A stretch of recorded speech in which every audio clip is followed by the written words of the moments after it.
Buenas noches, saludo con gran cariño al auditorio de Telefórmula que en estos momentos se enlaza con los trabajos de esta emisión. Agradezco que nos sigan a través de la radio y por supuesto las plataformas de internet.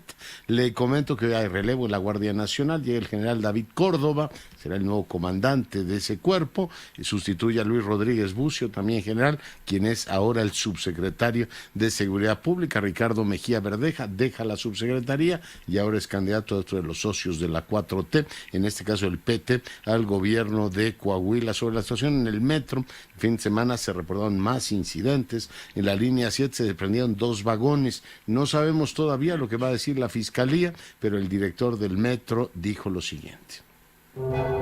En conclusión, no se encontró el anillo de seguridad que sujeta el cilindro durante la revisión de las vías. Una cosa de llamar la atención. Se encontró un tornillo flojo y otro degollado en la placa de seguridad que impide que salga el cilindro. Y ambas situaciones provocaron la caída del cilindro y el desacoplamiento de los vagones. Esas son las evidencias contundentes que encontramos.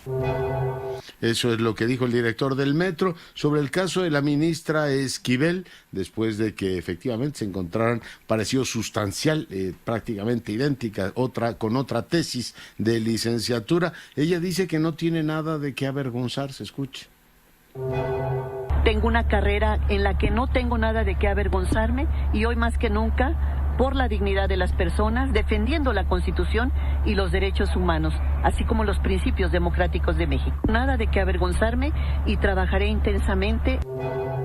Nada de qué avergonzarse, ¿no? Es decir, el tener un título ilegítimo no es para ella motivo de vergüenza. O tiempos, qué costumbres, diría el clásico. Ante esta situación, la SEP no tiene facultad para retirarle el título, por lo que remite el caso nuevamente al UNAM. Así lo dio a conocer el secretario de Gobernación.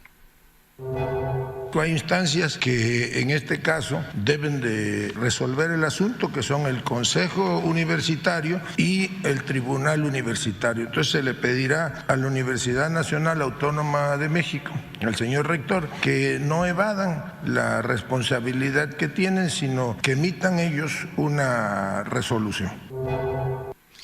Mañana inicia el juicio en contra de García Luna. En un momento más le presento una nota de contexto. Ariadna Fernanda murió por un golpe en la cabeza, confirma la Fiscalía General de la República, con lo cual pues le da la razón a la Fiscalía Capitalina y desmiente la tesis de la Fiscalía Morelense. En más información, liberan a Román Ignacio Torres Ramírez, detenido por el homicidio. ¿Se acuerda usted el caso de la cantina La Polar? Pues por este caso lo liberan. En un momento más detalles. Aeromar entrega un plan para pagar el adeudo que tiene con el aeropuerto de la Ciudad de México, son 500 millones de pesos. En más información, hay un dato que el día de hoy plantea el INEGI, anticipa un crecimiento del 4.4% del consumo privado para noviembre. Ese es el dato, el elemento indicador que hoy tenemos, baja para 2% para el mes de diciembre. Este fin de semana arrancaron precampañas en el Estado de México y Coahuila. Localizan 46 bolsas con restos humanos, una cosa macabra, de al menos 20 personas en la fosa de Tenango del Valle. 2 heridos de bala, deja enfrentamiento entre grulleros y comerciantes en Cuautitlán Izcalli. Esta mañana chocó un autobús de transporte público en Naucalpan. Se reportan 3 fallecidos y 20 lesionados. En Italia arrestan al jefe de la Cosa Nostra, Matteo Messina Denaro, mafioso más buscado de Italia, uno de la vieja guardia que todavía tenía esta lógica de la confrontación con el Estado y la violencia. Subíamos al Twitter el comentario que hizo Roberto Saviano sobre esta detención, si usted le quiere echar un vistazo. La ONU dice que efectivamente México es el país con más muertes de periodistas, reporta la UNESCO. Pausa, volvemos. Seguimos con la información. Escuchábamos el reporte de Sara Pablo, la defensa del presidente, diciendo que Yasmín Esquivel ha sido víctima de ataques, y yo decía, supongamos que eso es cierto. Sigue siendo efectivamente inadmisible que haya utilizado un mecanismo ilegítimo para graduarse.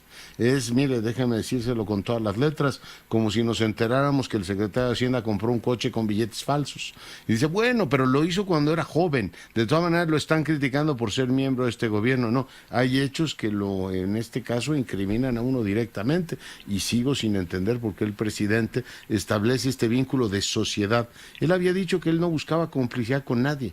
Entonces, una de dos, o sí quiere defender hasta el fondo a Yasmín Esquivel por alguna razón que yo conozco, que yo no conozco, que desconozco es lo que quería decir, o bien, pues el presidente no le han dicho las consecuencias de todo esto, o a lo mejor está pensando que como no tiene los 2/3 para nombrar un nuevo ministro de la Corte, dice, pues nos quedamos con Esquivel a pesar de los pesares, porque no tengo garantías de nombrar a alguien que sea tan funcional. Sabe que además hay un montón de temas ahí en la Suprema Corte, pero subrayo, él decía que no iba a defender ni a sus hijos, y en este caso pues está defendiendo a la ministra Esquivel como si fuera pues alguien muy muy cercana a ella. Bueno, dejo ese tema sorprendido de esta defensa en lo personal, pues una defensa personal, no son causas, no son procesos, no son políticas, y vamos ahora con la información del juicio de Genaro García Luna. Esta es la información contextual, mañana arranca. Este martes en la Corte del Distrito Este de Nueva York se reanuda el juicio en contra del exsecretario de Seguridad Pública de México durante el gobierno de Felipe Calderón, Genaro García Luna. Reconocido en su momento como el zar antidrogas de México, García Luna enfrenta varias acusaciones. La principal de ellas es por haber dirigido a una organización criminal a cambio de varios millones de dólares del cártel de Sinaloa. El juez Brian Cogan, quien encabeza dicho proceso, presentará diversos testimonios en su contra, incluso de peligrosos criminales como Edgar Valdés Villarreal, alias La Barbie, Sergio Villarreal Barragán, el Grande, Jesús Reinaldo, el Rey Zambada, e incluso Sandra Ávila Beltrán, la Reina del Pacífico. También se le acusa de los delitos de conspiración por emitir declaraciones falsas y tráfico de drogas, en su modalidad de ingreso a los Estados Unidos de cientos de toneladas de cocaína. En México las acusaciones que pesan en su contra son conspiración para traficar cocaína, declaraciones falsas a autoridades judiciales federales, cohecho, coparticipación en diversos delitos contra la salud y delincuencia organizada. García Luna fue detenido en Dallas, Texas, en diciembre de 2019 y durante el juicio de Joaquín El Chapo Guzmán, en noviembre de 2018, Jesús El Rey Zambada aseguró que le entregó 2 maletas con un total de entre 6 y 8 millones de dólares en sobornos. Para esta audiencia, al exfuncionario mexicano le fue concedido el beneficio de presentarse no con la ropa de reo color naranja, sino con ropa color azul, algo inusual, para cuando tenga que escuchar los testimonios y la aportación de pruebas en su contra. De ser hallado culpable de al menos 3 cargos que le son imputados, Genaro García Luna podría ser sentenciado a cadena perpetua, la misma pena que le fue impuesta al narcotraficante Joaquín El Chapo Guzmán. En Fórmula Noticias, Antonio Valerio Delgado. Bueno, pues ahí lo tienen. Seguimos, por supuesto, con la información. Doy ahora la más cordial bienvenida a Armando Guadiana, el senador y aspirante al gobierno de Coahuila. Senador, buenas noches. Buenas noches, doctor. Pues aquí estamos, en Coahuila estamos en Nuevo León. Vinimos a una reunioncita, pero ya vamos de regreso para Saltillo. ¿Cómo arrancan las cosas? Cuéntenos. Pues bastante bien, yo creo que con bastante entusiasmo. Tuvimos un evento el sábado en la tarde en Saltillo, donde estuvo también el líder de Morena, nacional de Morena, Mario Delgado, el senador Ramírez Aguilar de Chiapas, diputados federales y locales, y pues sobre todo la gente del pueblo, que es la que nos interesa más, porque es la mayoría y es la que necesita de la atención verdadera del servicio público, y que no se le da porque llegan muchos funcionarios por elección popular y otros que designan y que realmente o desgraciadamente no actúan con honradez, con ética y con moral, y no le rinde el dinero a la población. Oiga, 2 socios de la 4T deciden no apoyarlo. El PT va con Mejía y el Verde tiene su candidato. ¿Qué lectura tiene de eso, senador? Bueno, yo siempre les he dicho que las águilas andamos solas, los cuervos en parvada. Bueno, pues. Entonces, yo no... Pero ustedes forman coalición en el legislativo, no les diga eso tan feo. Pues eso sí. Bueno, pero miren, No, pues aquí no hubo el arreglo de la coalición como estuvo en el Estado de México, desgraciadamente, y luego pues uno de los aspirantes, como tú sabes, aparte, pues desgraciadamente anduvo buscando cobijo en el Verde, finalmente lo encontró en el PT, pero pues lo van a bajar ahí el PRI, los otros del PAN y todo, tienen excelentes abogados, y este hombre cometió actos anticipados de campaña. No va a llegar la candidatura de él, el PT se va a quedar sin candidato. ¿De Mejía me dice? Es mi pronóstico, sí, es mi pronóstico. Oiga, ¿y qué es lo que pasó? ¿No logró Mario Delgado, digamos, bueno, ni el presidente, pues le ofreció ser superdelegado manteniendo la condición de subsecretario, le daba pues ser el portavoz en materia de seguridad, un día sí y un día también, y le pareció poco a Mejía? Pues yo creo que sí, yo creo que, no sé, hoy vi yo, me dio mucha pena y porque la estima y cariño que le tengo yo a la ahora presidente Andrés Manuel López Obrador, vi que no estaba molesto, enojado, sino afligido y desilusionado por la lealtad de una persona que le dio la confianza. Pues tampoco tanto, senador. Digo que ni a Dios le dijo, ¿no? Por eso digo, el presidente se sintió mal en ese sentido, lo dijo él, le vio el semblante, pues no era de una persona no molesta, sino pues desilusionado de la falta de lealtad y de la amistad y confianza que él le dio, ¿no?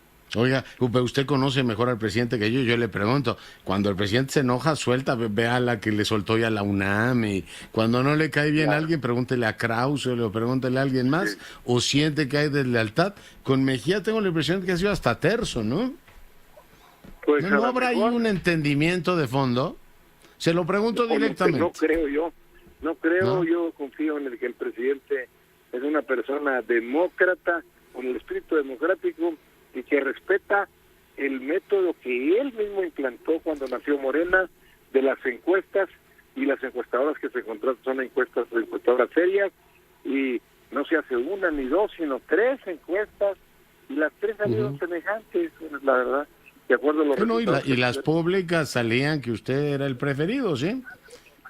Pues sí, también las encuestas de los medios serios, pues así salían, y pues yo tenía en ese entonces, ahorita tengo un poquito más, 76, ahora 78% de nivel de conocimiento o arraigo en la población. Pues eso definitivamente pues hace que podamos, que ganemos. No es una cosa de la casualidad. Yo fui maestro de matemáticas. Yo desde que vi en la primera fase el número de 76.2% de arraigo, y los demás aspirantes andaban 30 y tantos y 40 puntos abajo, que pues no, yo no veía manera que me ganaran en un mes más, entre 4 o 5 semanas, ¿verdad? Ya. Oiga, pues así está, y el ambiente político arranque así es. En Coahuila de esa manera. Senador, ¿algún apunte más? Pues yo quiero nada más decirte que un saludo a toda al auditorio, que es mucho de Radio Fórmula, ¿verdad? Y del programa de la mañana, mediodía y en la noche, y a todas horas tienen ustedes un auditorio enorme. Sí. Pues estaremos platicando a lo largo de este proceso que arranca ya en las precampañas. Le mando un saludo, senador. Un abrazo y gracias. Muy amable, doctor. Estamos a sus órdenes. ¿Okay? Gracias. El senador Guadiana es el candidato, él ganó las encuestas, sin embargo Mejía, pues sabe que el presidente, a ver si tenemos ya lo tengo ahí a Ricardo Mejía, directamente para que él se lo cuente. Ricardo, ¿cómo está? Buenas noches. Bien, Leonardo, Mejía. Gusto en saludarte, buenas noches. Pues preguntarle qué lo mueve a no aceptar la, digamos, generosa oferta que le planteó el presidente de incluso tener competencia, en este caso como casi superdelegado en Coahuila, y optar por ser candidato. La gente me mueve, el pueblo de Coahuila, Leonardo. La verdad, si tú mandas a alguien a checar ahí al estado, vas a dar cuenta de la efervescencia que hay en torno a nosotros. Y realmente la gente me estuvo insistiendo mucho porque no se sentía representada en las opciones que se presentaban ante el electorado. La gente quiere que haya un cambio que se acabe el régimen del Moreirato que hemos padecido en los últimos 18 años, con una sola familia administrando y saqueando el Estado. Entonces, por esa razón me veían a mí como el único verdadero opositor frontal, sin tibieza, sin medias tintas, sin contubernio, con estos que han saqueado el Estado, y nos lo pidieron, y yo oí la voz de mis paisanos. Concluí un ciclo en el gobierno, agradecí la gran oportunidad, pero bueno, pues tengo derechos políticos, electorales y sobre todo pues, para responder a una demanda social. Yo no podía dejar tirada de la brocha a la gente no cree en esa encuesta, tan es así que no han logrado generar un apoyo a quien supuestamente resultó preferido, y bueno, pues la gente siguió insistiendo y yo no me rajo y les acompaño en esta lucha democrática de los ciudadanos de Coahuila.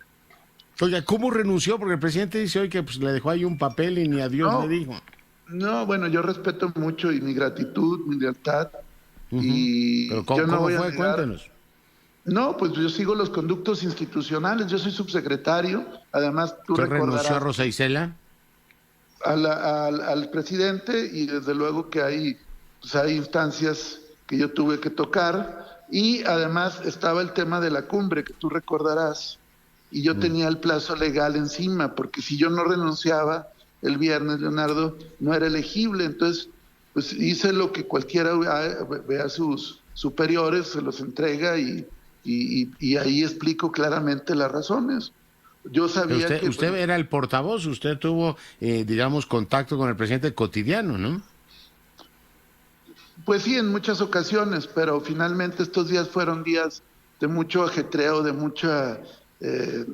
mucho trajín, y no hubo posibilidad de estar sujeto a una audiencia. Además, el presidente de la República también uno no lo ve cada vez que quiere, ¿verdad? Él tiene su agenda y sus tiempos, y en ese documento... Usted sí lo veía casi diario, ¿no?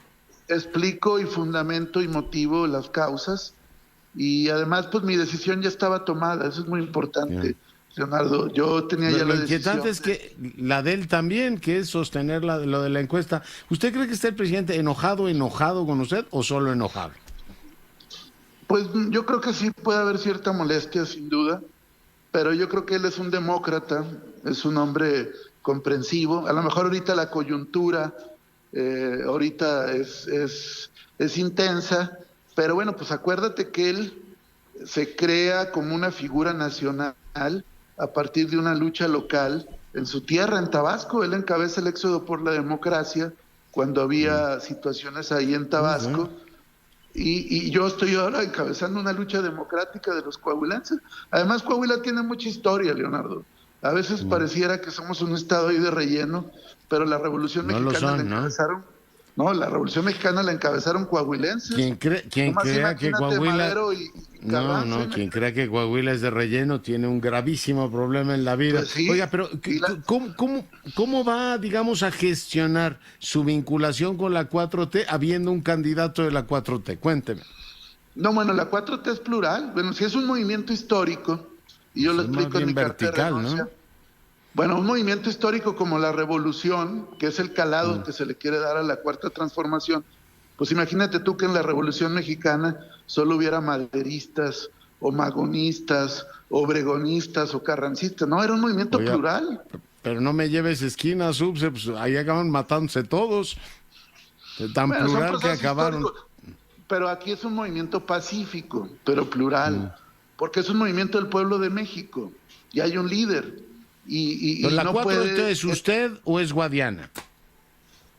Eso lo van a decir los coahuilenses, porque hay una historia. A ver, yo estuve en contra de todas las reformas estructurales de Peña Nieto, cuando el Pacto por México. Yo estuve en el fraude electoral haciendo plantones en los distritales y acompañándolo y ahí no estaba Guadiana. O sea, Guadiana andaba ahí con los Moreira y haciendo sus trafiques con el carbón. O sea, ¿de cuándo acá él ahora es un redentor social? Entonces, eso te digo, eso lo va a resolver el pueblo de Coahuila, los ciudadanos de Coahuila, la gente, que además hoy, Leonardo, no le pertenece a nadie. Los ciudadanos son libres. El propio Morena pues, tiene pocos años como partido hegemónico, mayoritario, pero pues imagínate en el 16, pues no era lo que es hoy. Y la gente con su voto, por ejemplo en Nuevo León, que es un estado vecino al nuestro, pues van 2 gobernadores que no pertenecen a partidos mayoritarios. Hoy la gente vota y la gente elige con libertad. Y yo apelo al pueblo de Coahuila, sobre todo a los miles de coahuilenses de todos los municipios del estado que pidieron que participaran. ¿Con Mario Delgado se rompió el diálogo?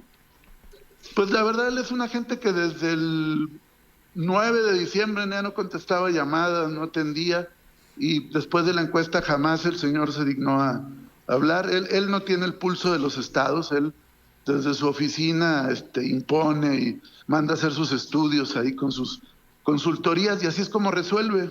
Cuando un dirigente político tiene que ir a dar la cara en asambleas, recorrer los estados, visitar a la gente, pues eso es lo elemental de un dirigente político. Muy bien. Pues Ricardo Mejía, interesadísimos estaremos en seguir el proceso político allá en Coahuila. Le agradezco mucho que haya estado esta noche con nosotros.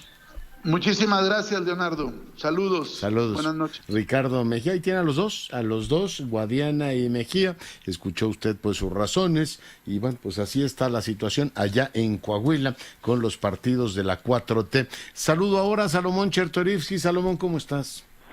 Hola, estimado Leonardo, te saludo con enorme gusto a ti y a tu auditorio, como siempre. ¿Qué tema abordamos esta semana? Mira, Leonardo, fíjate que hace algunas horas llegué a Washington, D.C., estoy aquí en la capital de los Estados Unidos para participar junto con otras legisladoras y legisladores, tanto del Senado de la República como de la Cámara de Diputados, en un foro de alto nivel sobre innovación, precisamente para el Poder Legislativo mexicano. Es una discusión que está en su 7º año, en donde desde el 2015 tanto el Woodrow Wilson Center, que es un tanque de pensamiento de los Estados Unidos financiado por el gobierno de ese país, junto con Fundación IDEA, uno de los principales tanques de política pública en nuestro país, organizan para poner en el centro de la discusión el cómo aprovechar la innovación, la nueva tecnología, para poder fomentar mejoras centradas en el desarrollo de las personas, poniendo a los y las ciudadanas en el centro.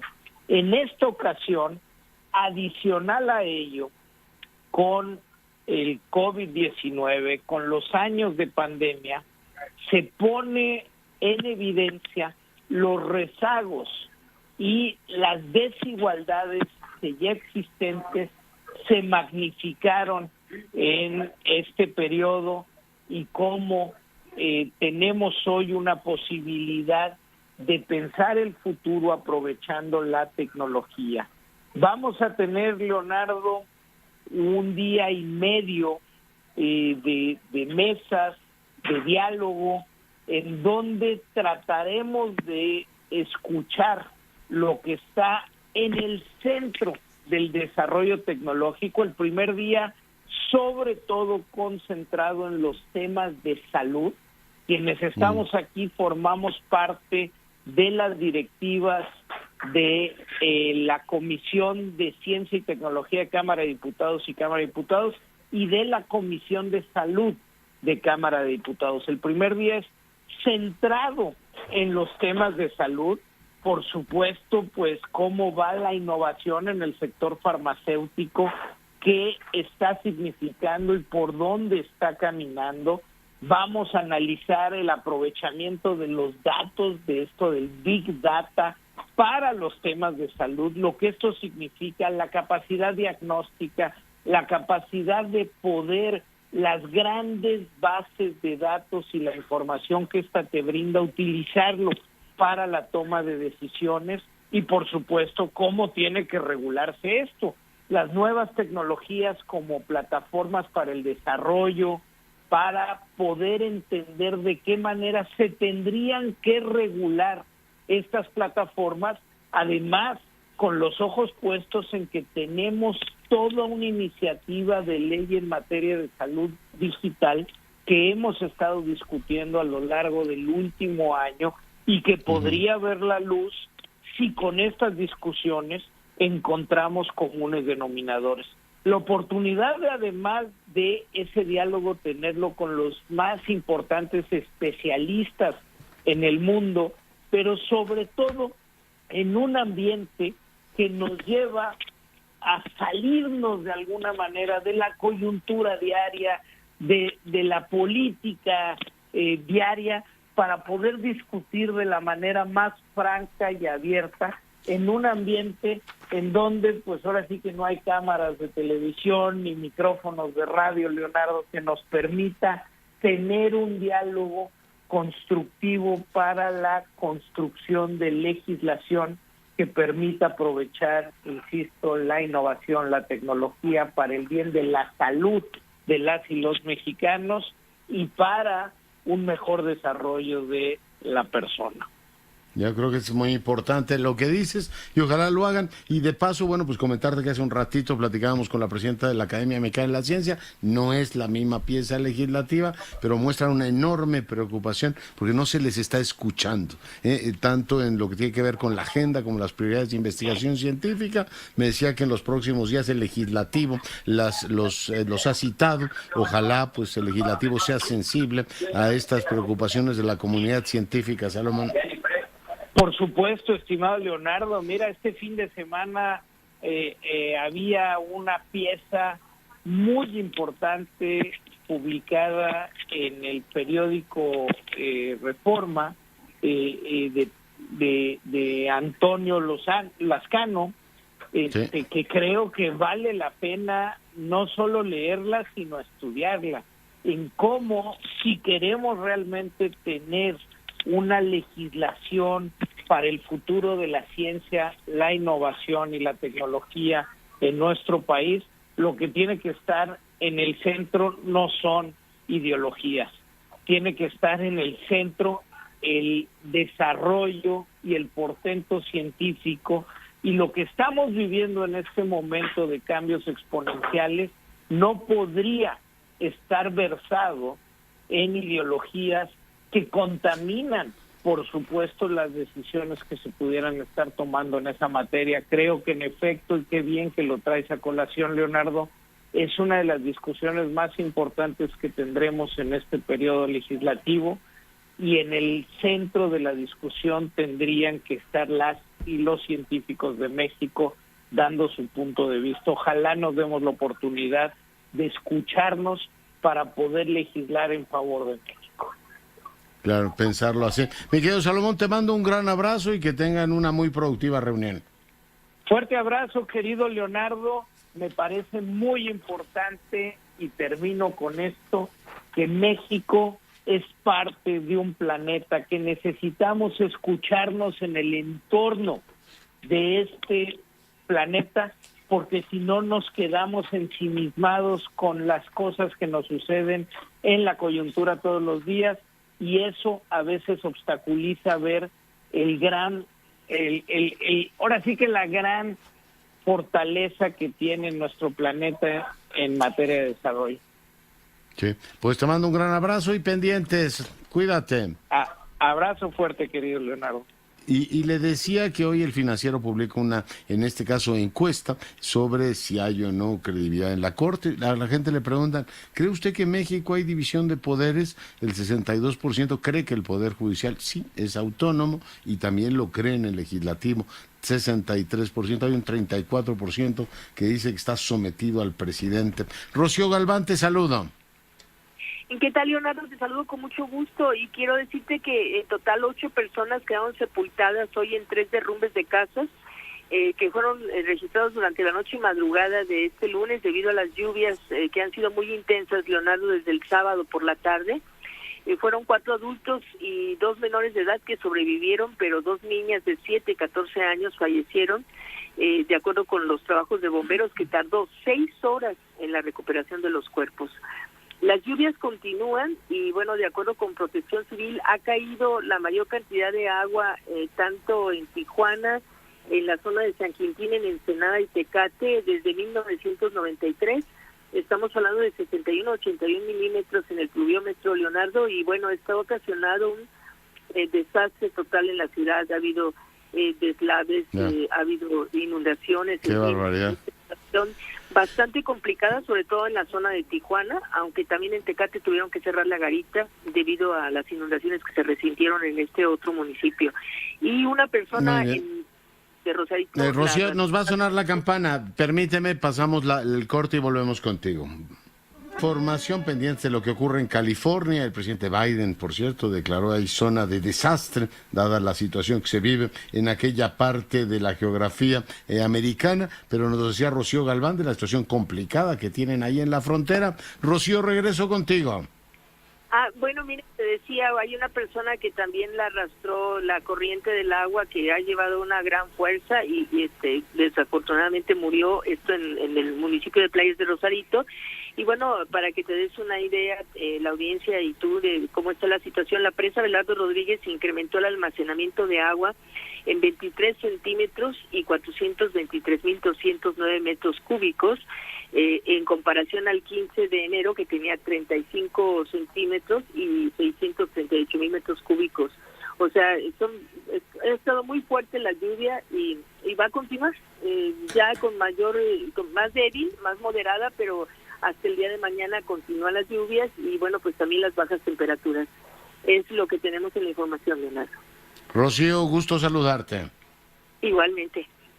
Bueno, y seguimos, por supuesto, con la información. Fíjese que el día de hoy leía con enorme interés el artículo de Carlos Ursúa. Fíjese, es muy importante esto de remitirse a los datos, porque al inicio de esta administración el gobierno decía que el PIB no era un elemento que denotara, y mucho menos el PIB per cápita, la situación de la gente. Y bueno, hay otros indicadores, desde 90 que se creó el IDH, el de Desarrollo Humano, y en este caso Ursúa, que fuera primer secretario de Hacienda de este gobierno, hace un recuento y se ubica cómo ha cambiado México del 90 a la fecha, ¿no? Cuando fue calculado por primera vez el índice, en 90 México ocupó el lugar 62 en la tabla del IDH. Al principio siempre están Noruega y otros más.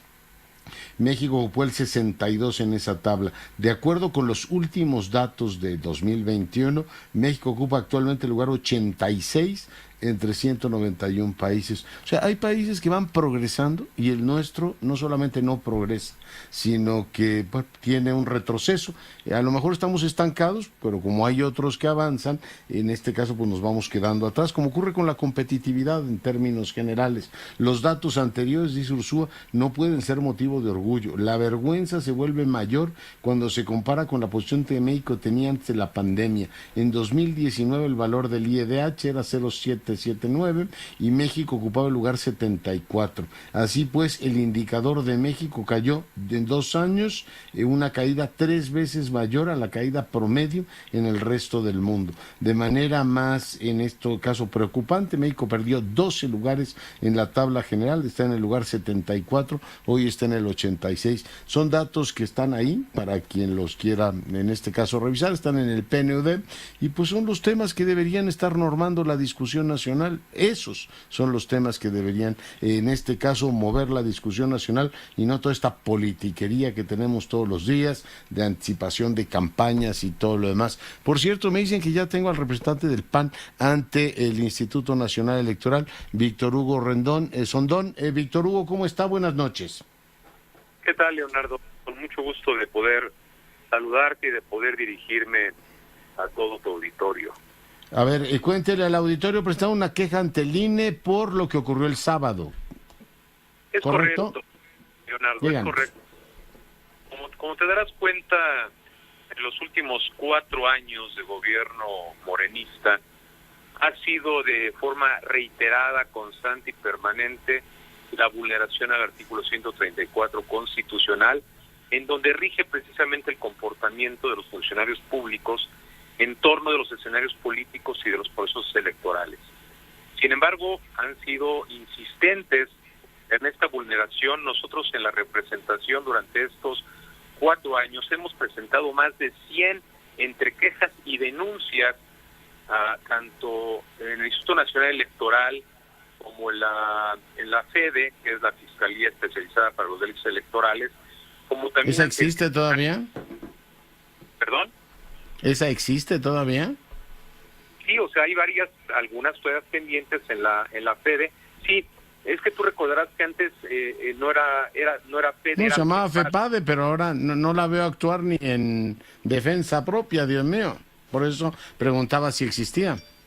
Leonardo, es exactamente lo mismo, como lo acabas de mencionar, lo que está pasando con la Comisión Nacional de Derechos Humanos, que no emite ni una recomendación, parece que dejó de existir. Coincido contigo plenamente en que la FEDE parece ser que no existe, no oye, no ve, y más cuando se trata, en este caso, de incidentes que denotan deliberadamente la vulneración en materia penal electoral. Sin embargo, cuando eso sucede por parte de opositores o hasta de candidatos independientes sin defender a nadie, aclaro, como en el caso de Nuevo León con el Bronco, esos sí van a dar a la cárcel, ¿no? Entonces es por ello que nosotros, independientemente de cualquier cosa, Leonardo, hemos decidido que independientemente del eco que se tenga o no en la FEDE, es nuestra cultura de la denuncia la que tenemos que enmarcar siempre y recurrir a esas instancias que precisamente fueron creadas por el Estado de México mexicano para poderlo hacer. Entonces, Oiga, lo que ocurrió el fin de semana, si entiendo bien, es que la frontera entre partido y gobierno quedó diluida y además toda la estructura federal obedece pues a la lógica del partidazo, ¿no? Organizar sesiones para sus precandidatos. Es correcto, Leonardo, no existe ese... Antes se hablaba, tú lo recordarás, del sano distanciamiento. Hoy es un regocijo que es exactamente lo mismo al gobierno federal que su partido. Es por eso que hoy metimos una queja del Instituto Nacional Electoral por la vulneración, reitero, del artículo 134, porque se dio una senda noticia, porque aparte de confesión de parte de relevo de prueba, salieron a dar una conferencia de prensa después de haberse reunido con el secretario de Gobernación, Adán Augusto, en las instalaciones precisamente que son de la Secretaría de Gobernación, varios gobernadores y gobernadoras de extracción morenista en la calle de Abraham González, en la colonia Juárez, en la Ciudad de México, en donde les llamaron para decirles que piso parejo a todos los gobernadores, que apoyaran a todas las corcholatas que ha venido destapando el presidente de la República y que les dieran oportunidad de pasarela a todos de manera equitativa.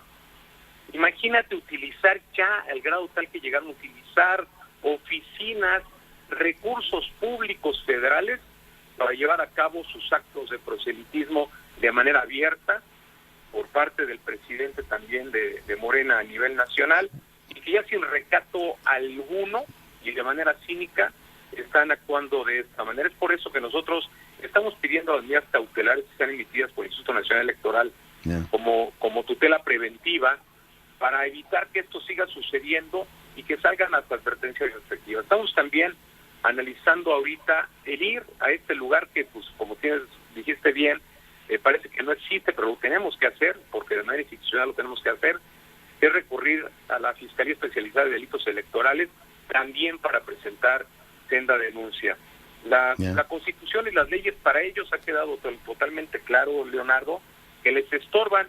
Es por eso que vimos también el remero de reforma electoral que presentaron en meses pasados, que resulta patético que ahora les estorbe el Instituto Nacional Electoral, el instituto que les contaron los votos, Leonardo, para ganar en el 2018 y para ganar 22 gubernaturas. Oye, yo digo que si quieren actuar así, que se esperen a extinguir que lo extingan y luego ya hacen lo que quieren, pero mientras haya principio de que hay órgano electoral, que por lo menos disimulen un poquito. Le agradezco mucho el enlace, muy buenas noches.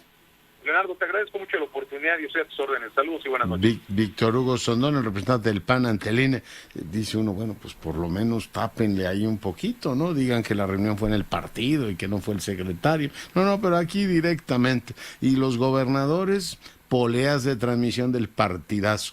Una cosa así, Salinas de Gortari estaría orgulloso de ellos, ¿eh? Dejo este tema y, bueno, pues decía que qué tiempos, qué costumbres, ¿no? Cuando una ministra de la Suprema Corte se demuestra que en este caso obtuvo su título de la manera que lo hizo Esquivel y habla de la siguiente manera, escuche.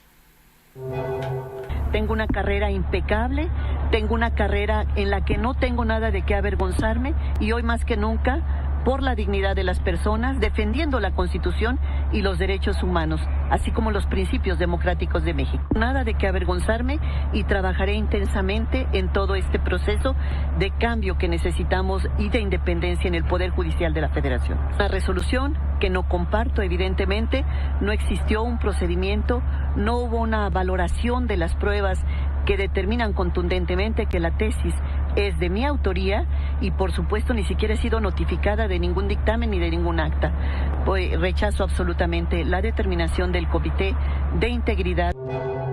Pues ahí lo tiene ella, pues es un ejemplo y no tiene nada de qué avergonzarse. Cuando uno jubila la conciencia o la manda de sabático, pues sí puede uno pensar lo que uno quiera. Dejo ese asunto y saludo ahora a la doctora Marván. María, ¿cómo estás?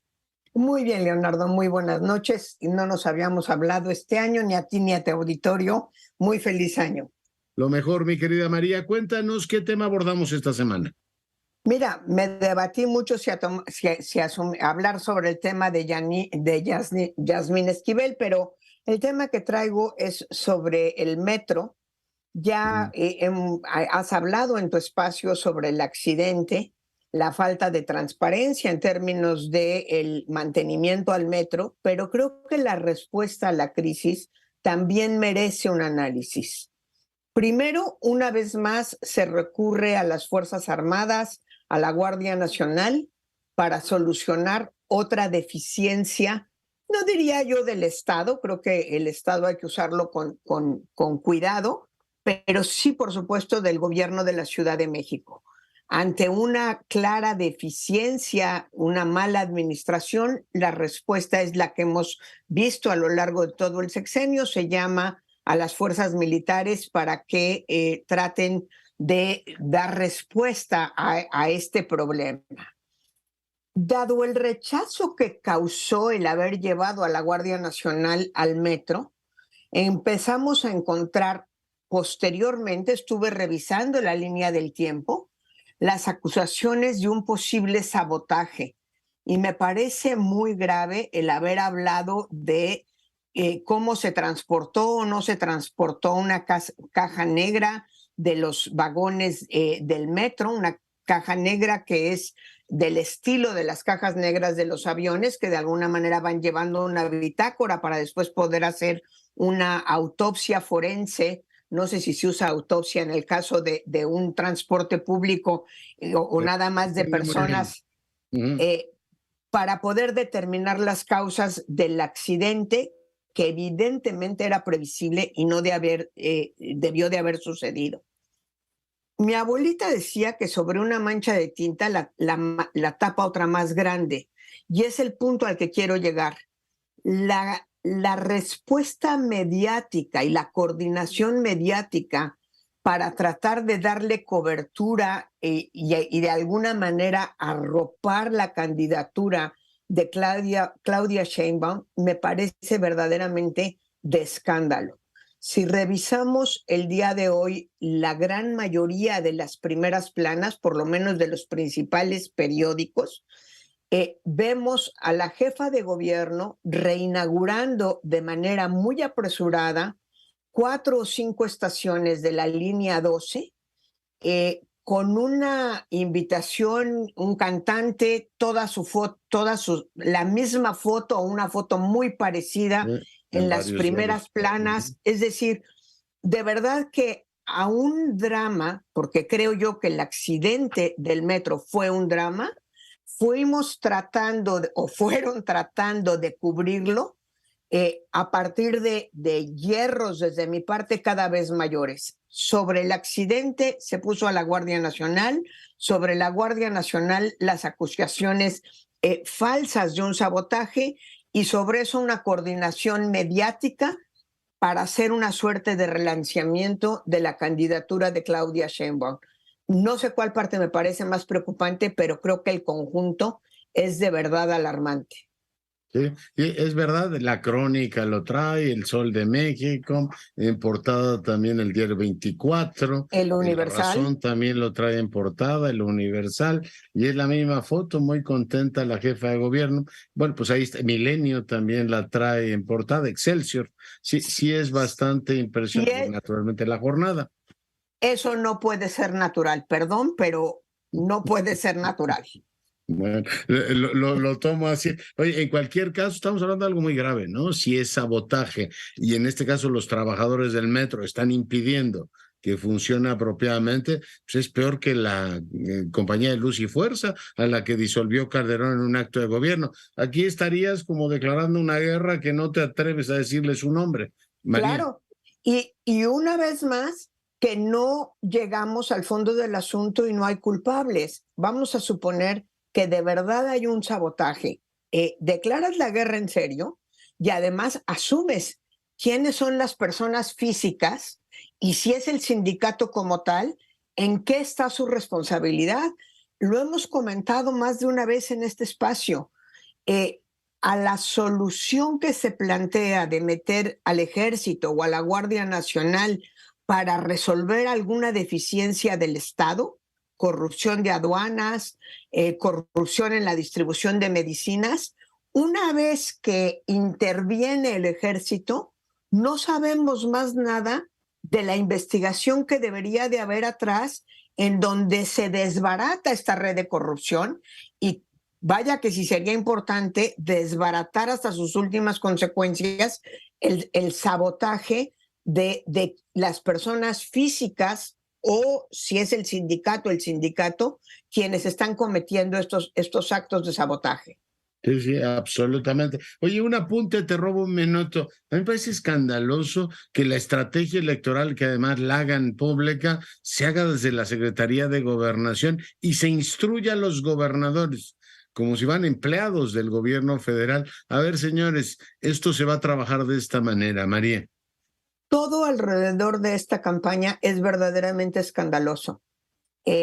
No hay que olvidarnos que fue precisamente López Obrador en el 2006 el que provocó este modelo de comunicación política tan complicado y esta obligación de neutralidad de los servidores públicos, inclusive diría yo hasta el punto de lo ridículo. Yo podría consentir en eso, pero hoy la ley dice que el gobierno no se puede meter en la campaña de un precandidato. Y aquí claramente la Secretaría de Gobernación está orquestando la campaña y, insisto, Siendo ahora el propio secretario precandidato. Siendo el propio secretario precandidato, inclusive hasta el punto de tratar de encubrir las deficiencias del gobierno de la Ciudad de México en un accidente que seguramente era previsible, con cuestiones como las que acabamos de mencionar.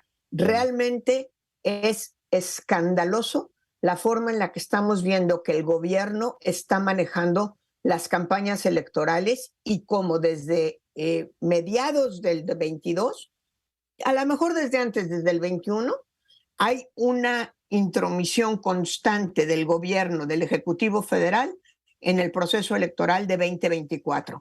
La legitimidad del sucesor o la sucesora está tocada desde ya. Sí, sí, está tocada desde ya. Es prácticamente una elección de Estado, así, metiéndose directamente en los temas. María, placer tenerte con nosotros. Te deseo un año espléndido. Igualmente, muy buenas noches a todo el auditorio. Nos vamos, gracias. Tenga una gran semana y sea rabiosamente feliz. Se lo merecen.